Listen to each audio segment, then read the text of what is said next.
is an art installation and fashion brand that takes place in an actual room, which will go with me wherever I go. It is room for collaboration, experimentation, and exploration.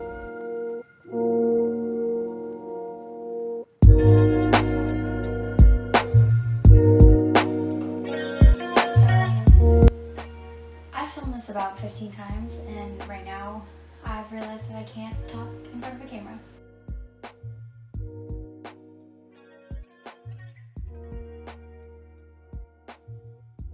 My project idea is titled Room because it's going to take place in an actual room, but the idea is that it follows me wherever I go.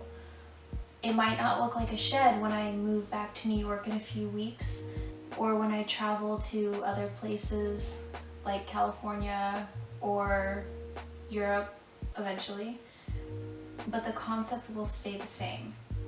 So for this case, I am in Maryland and I have the luxury of having a little more space.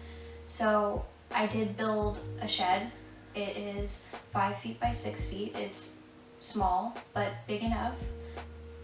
And the first episode is titled Falling in the Sky. So Falling in the Sky is kind of alluding to the feeling that people are having right now. I've had a lot of people approach me having anxiety and depression, and these past few weeks, off and on, I've had this dream of literally falling in the sky, and I wake up and it kind of relates to what they're feeling as well. So I thought it kind of perfectly explained this feeling of constant anxiety and depression.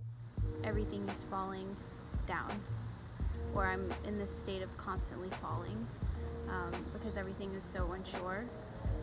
But it's also, easy to get caught up in that. So that's just kind of like trying to illustrate what I've been feeling. This kind of acts as an outlet for me, and especially when I'm feeling down, I have to do things like this, otherwise I'm gonna stay down. So these dark feelings I wanted to balance with a more beautiful landscape and a more delicate looking garment. I created this garment out of thrifted materials and I painted on it, and I wanted to photograph it in a way that it looked like I was floating. I tried a lot of different things. Unfortunately, I had a lot of technical difficulties, and I'm still having technical difficulties. I had to actually put my phone into hair ties and balance it so that it would capture the whole image. But then I had run into a lot of different issues where it wasn't capturing the whole picture perfectly, so I had to take a picture of the background and then take a picture of myself in the garment. And everything looked so posed, so I actually ended up just falling backwards a million times. I'm exaggerating because I'm dramatic, but I just fell back and back, and